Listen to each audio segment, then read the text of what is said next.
What the fuck?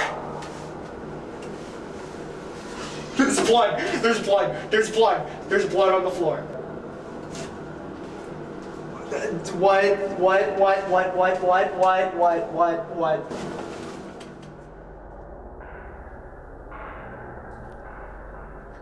What the fuck, dude?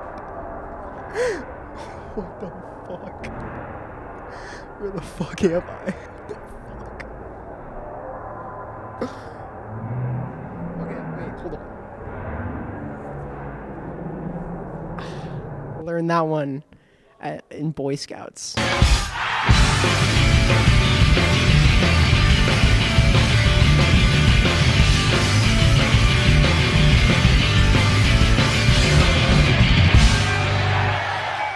Make art or I'll beat you with hammers. Intro! Sparkle and Raven is an ongoing fanime created by Production FC. It is probably the most influential piece of art I've seen this past year. SOR presses all the right buttons for me. It's like super rhymecore. The mixed media, the clashing art style, the atrocious sound mixing. It's fucking peak, man. Let me explain some core ideas. Fanime is a portmanteau of fan and anime. It's in reference to online animation created with the aesthetics of anime but without having like an actual studio. The one everyone knows is Nyan Neko Sugar Girls. But it goes much deeper than that. The first thing you'll notice about fanime is the amateurity. A lot of it is made by teenagers, and what they lack in skill, they make up for with ambition. I think the medium of amateurity can say a lot about the nature of creating art, and how kind of sucking at stuff is low-key an underrated part of existence. And oh man, Sparkle on Raven has a lot to say about that. I can't film in the fucking cold anymore. It's the fucking rapture, dude. Part 1, the aesthetic appeal of Sparkle on Raven. Raven, no last name given, is in high school, and she's determined to make this the perfect school year. She's picked up a part-time job as a magical girl. You see, basically, I'm a magical girl, but basically only at nighttime. Did I just step on a nail?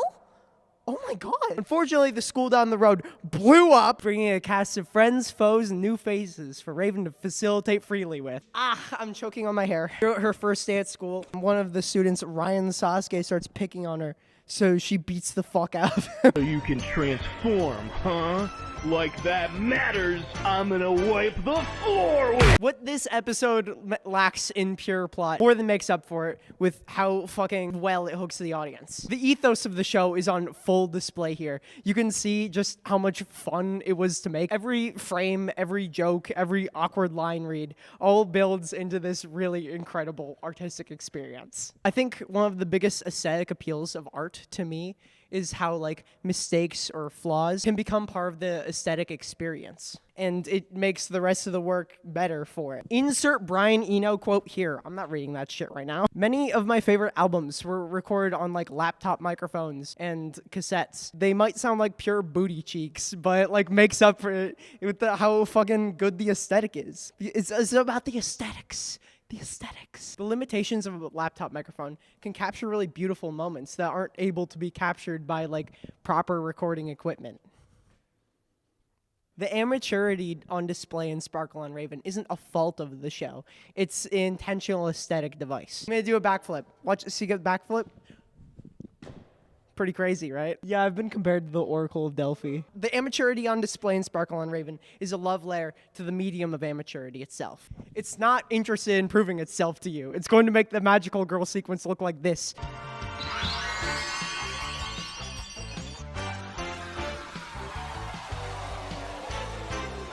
And you can't do anything about it. I genuinely really love this sequence. Usually in a magical girl show, the transformation sequences are way more detailed because they reuse the animation all the time. But I think it's a really cute subversion for it to look like booty cheeks. Get away from me! As a side note though, I think it's very clear that the animators like are very talented and skilled, even without looking at their other stuff. You can just see that they're having fun and making an intentional stylistic decision. It's fucking sick. There's genuine talent and skill behind it all. Once you get used to the style... once you get used to the style, it's like you just appreciate it for what it is. I don't know how many of you have tried to draw before. It's kind of hard. The work that Production FC puts into this is like kind of crazy.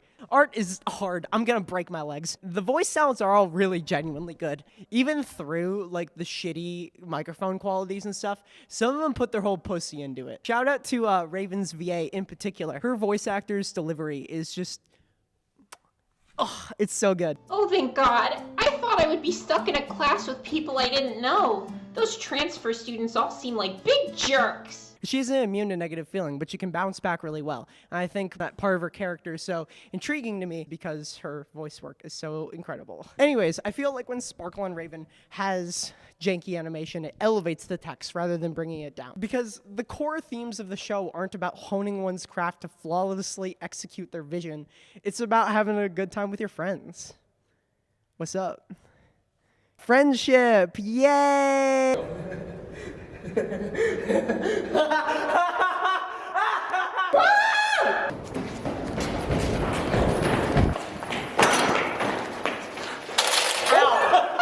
Part 2, thematic consistency. The power of friendship is a core theme to the show and life itself. The foe being defeated with the power of teamwork is like a common trope in pretty much anything, but especially anime. It feels trite to recite, which is often right. Shut up. That being hanging out with your friends is like the point of living. Spending time with your loved ones is what is something worth fighting for, actually. In episodes 2, 3, and 4, the main conflict is solved explicitly because friendship saves the day. It's a core theme to the show. When Berry Cream Frosting and Darkshi help Raven defeat Locke the Distance Demon in episode 4, it's very cathartic. It feels good because Raven completes this character arc where at the start of the episode she's like, no guys, I got it, I can do it myself, it's fine. And then by the end she's like, oh man, I'm so glad to have friends that help me. Episode 4 is thematically consistent in the way that Lord Albert Tensai, that means genius, explicitly states that he hates the power of teamwork, and then that's how he ends up losing. Curses! As expected, I was defeated by the power of teamwork. The worst kind of power. It's not subtle like none of the show is, but it's really important. Ow. Fuck! Lord Albert Tensai has the knowledge, the intellect, and the manpower to defeat Raven by pitting the entire school against her, but he doesn't do that. He just sends the one-star students one at a time to fight her because he doesn't believe in teamwork. Tensai's strength is in his intellect and power, but his primary weakness is his unwillingness to ask for help. He's the perfect foil to Raven. Both have the same impulse of pushing others away and not getting help, but the difference is that Raven develops, and she actually does ask for help by the end of the episode. It's really beautiful and good. I'm gonna like hit someone with this metal pipe. Albert fails in the way that he looks down on other people, where Raven actually like relates to them. Part 3, postmodern sensibilities in Sparkle on Raven. Sparkle on Raven is an intensely postmodern work of art, especially in the way that it uses copyrighted material to elevate its text. You guys know that the quickest way to my heart is to violate copyright law. Most of the soundtrack is music taken from other things, mostly anime and video games, but also just like whatever the team wants. One of the best things about Sparkle on Raven is that if someone in Production FC likes a thing, they'll just put it in. Look, it's fucking Paul Phoenix from Tekken. Paul Phoenix. He's a canon character in Sparkle on Raven. One of my favorite creative choices about Sparkle on Raven is the inclusion of the song Omoid in My Head by Number Girl is the intro. Whoever decided that would be the intro, we are like kindred spirits forever locked in like entangling of our souls, because I also really like the song. Part 3 to Omoid in My Head by Number Girl analysis. The specific recording that Production FC chose is the final song of the final show that Number Girl ever played before they broke up. This is already like an emotionally resonant song, so it kind of just hits way different. The performance that's given is just so fucking good. You can feel the musicians like really locking in and just giving it their all.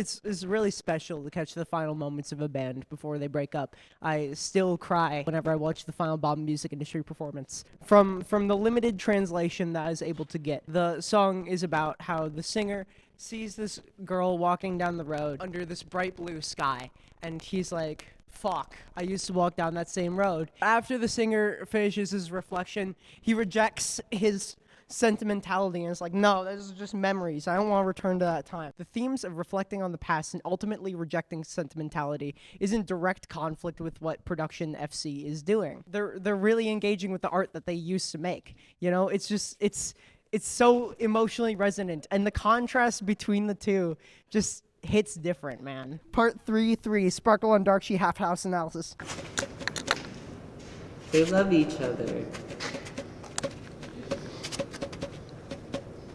You are surprisingly a conducive instrument. What are you playing? This is enrichment for me.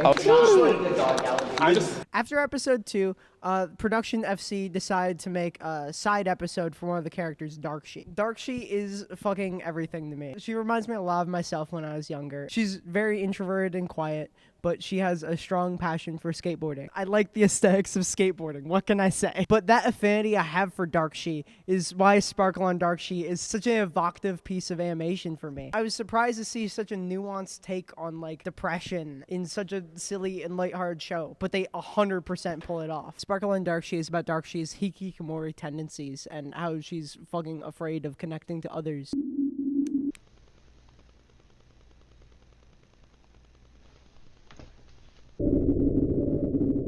It all adds up into a vibe that absolutely expresses what it feels like to be in her situation. Someone who has this internal struggle of accepting herself, it just so...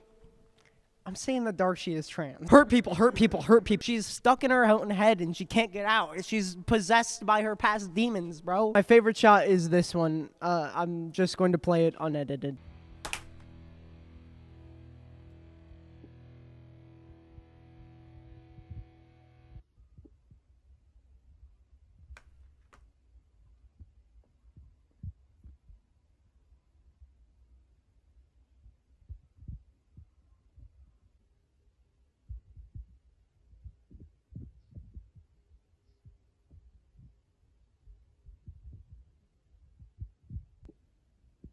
The presence of the door, just the reminder that there is an outside world, is so suffocating. Every effort to avoid thinking about leaving is just stained with the knowledge that she has to. It's so fucking mentally ill. I've been there before, girl. Sparkle on Darkshi combines animation and really grainy film camera shots. It contributes to a really oppressive atmosphere into every little shot. It's incredible. While Sparkle on Raven would use a live action footage as a gag, Sparkle on Darkshi uses it in a totally opposite way. And I think it just shows how well the creators can actually like pull off all these different techniques. Raven is defined by her ability to bounce back from problems easily, but Darkshi can't do that. She's not like Raven. The show loves contrasting its characters' dynamics. It's one of the best points of tension in the entire series is how well the show contrasts its characters. And speaking of contrast, the final shot is of Berry Cream Frosting outside Darkshi's door being like, yo, what's up, friend? I'm here to help you. Throughout all of her inner turmoil, Darkshi is able to cope because her best friends are there for her. Now, the themes of the show, again, it's about friendship, man. This is getting so fucking esoteric. I fucking love art, dude. Also, shout the fuck out to Berry Cream. She is such an essential part of why this show is so good. Berry Cream is a fairly static character. She doesn't have development or anything, but her presence elevates it so fucking much. She's an incredible addition to the cast. Having this constant supporting force gives the other characters room to actually grow and change. She can be pissed off, she can be manic, she can be like this weird emotional freak. I really like it, and I relate to her a lot. Her line deliveries really fucking get me, dude. How can we have the perfect Christmas without getting Christmas crablings? Call the Christmas wish, Raven! A Christmas wish! What were we doing with our Christmas crab legs?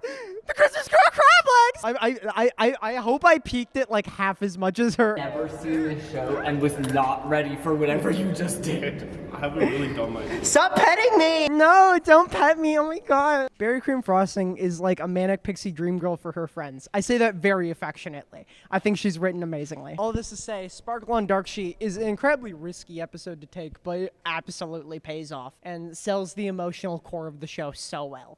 The breadth of creative disciplines in this episode alone is worth praising, even more so in the context of the entire show. Absolutely cracked beyond belief. Slip and fall! Part 2.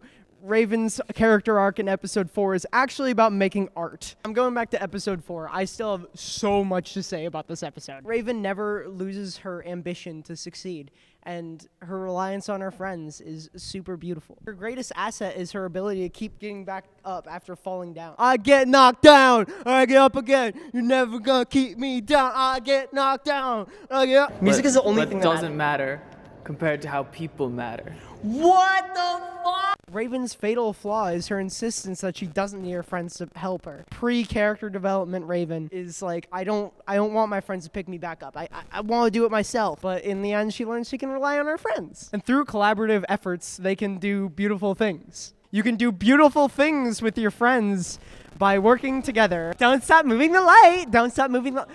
You can't stop. You can't stop. Don't stop. Don't stop. Don't stop. Don't stop. Hey, you know what all of that sounds like? That sounds like what it's like to make art. They put you in the mirror dimension if you don't make art, you stupid piece of shit. The creative process of the show itself mirrors the themes of friendship and collaboration within the plot. It's so fucking expertly executed. The process of making the thing informs the themes of the thing, and then it becomes like so thematically coherent. This shit is so evocative to me. I made this fuck-ass video about it. Raven and her friends are only able to succeed because they follow their heart wherever they go. And I'm just trying to do that right now.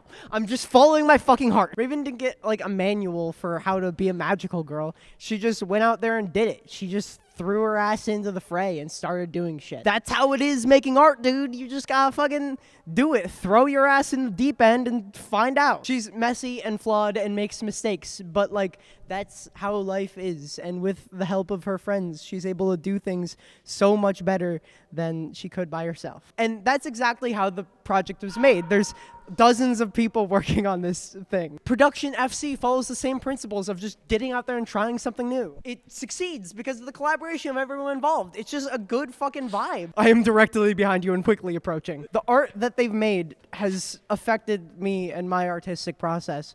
So I talked to the director. I don't know if I should be like walking around my room and not sitting down in a chair to kind of capture the shitty kickflips level, but I was thinking about like sitting on my windowsill and like stretching my leg up in my closet. Part 4, making art is amazing and beautiful, and here's why and how you can do that. Willow. Hi. Fuck you, pal. You suck, you fucking idiot, stupid bitch. Yeah, so I spoke with Robbie, the primary creative fellow of Sparkle on Raven. My name is Robbie. I'm an artist and streamer, and I work on a show called Sparkle on Raven, The Life of Drill Girl. I'm considered the director. For the longest time, I tried my best to not have that title, but I think recently it's been decided that I am indeed the director of Sparkle on Raven. Core to the themes of the show is making something without judgment of others or yourself. You don't have to worry about looking amateur. That's just the style of the show. There's something freeing in not giving a shit, like creating something without like putting your whole pussy into it, for the lack of a better term. Like Sparkle on Raven is like MS Paint drawings, you know what I mean? It's MS Paint drawings and music that we don't own, going, what would be cool at this part? The lack of inhibition allows you to free yourself from your ego and just make something, man. Fucking make something. Just doodle a little guy in your notebook, paint a little, just paint some abstract colors or some shit. Write a poem without meter or rhyme. Just fucking make something! Just get something, anything. If it's a fucking stick figure, get it on paper, make it real. Do it scared is the thing that people have been saying recently. Like, I know it's scary, just do it scared. Like, just have fun with it. Do it, put it down, and then fix it later. The impulse when making art is to try and make something perfect. Striving for perfection is just how you end up with a graveyard of unfinished projects, none of them good enough to make. What? You have to stop hitting Control Z and actually start drawing. Did you guys like my Willow impression? Follow Snake World Band on Instagram.com. It's not about the end thing. It's about the process. You don't get to be a perfectionist until you can prove that you can finish something, okay? Find out what the process is. A lot of creating art and a lot of fun in that is learning the process of creating it more than it is posting it. Don't worry about posting it. We're all about making shit and not releasing it. That's the new hype thing that everybody's gonna be doing. By engaging with the artistic process, you cultivate a love for your art free from judgment. Never lose that love. Yes, I am cringe. I'm cringe. I'm cringe. I'm cringe. Cringe. Cringe at me. Everyone point and laugh. Point and laugh. If you deride amateur art as cringe, you deprive the world not only of that person's art, but also is bad for your artistic soul. When you're watching a fanime and you see that this thing has 80 episodes, your reaction shouldn't be, wow, they made 80 episodes of this slop. It should be, holy shit, they were fucking dedicated to their ideas. That I think there's some like jealousy that comes from watching fanimes initially, where it was like, these motherfuckers made like 80 episodes of a fucking show. And I haven't done shit. Like, what, like, is it that easy? And that's kind of where it starts. You know what I mean? Like, people should be jealous that they're not caring about their projects as much as some of these teenagers are. Oh, if only you had the time to make something beautiful. Oh, if I just spent more time on my single project I've been working on for years and haven't made any progress on, it would be so much better than anything that these people release. Oh, I'm such a good artist. Oh my God. No, because if I actually put my effort in, I could be so much better than these guys. Oh, if only you had a free art program and a keyboard and a mouse. Oh, if only you had insert excuse here. You could do it. You can just do it. You can just make it. Stop making excuses. I'm not saying you have to make something to critique the art form, but you gotta recognize that this shit takes time. This took effort. It's really fucking cool. I love art, dude. Art loves me. All this to say, this animation isn't lazy. This is fucking cool. This needed a lot of people to put it together. It's fucking fun to make art, especially with your friends. Now I want to make a fanime low-key. I think if I make one, it'd be about this girl. She wears a sailor uniform, and she wields the demon blade, and she cuts down her foes, like... And then there's blood going everywhere, and it's crazy. And then she hugs her best friends. Yay!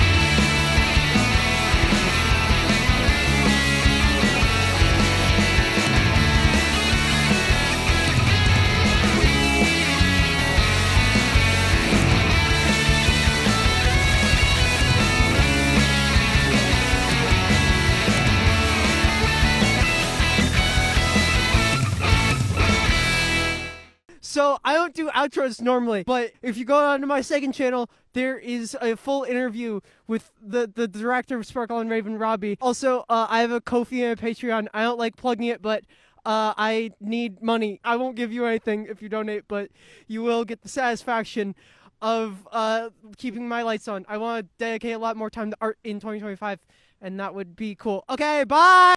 All will be rent asunder by my fearsome blade. Whee! Ah! That's so good. That's so good. I love art.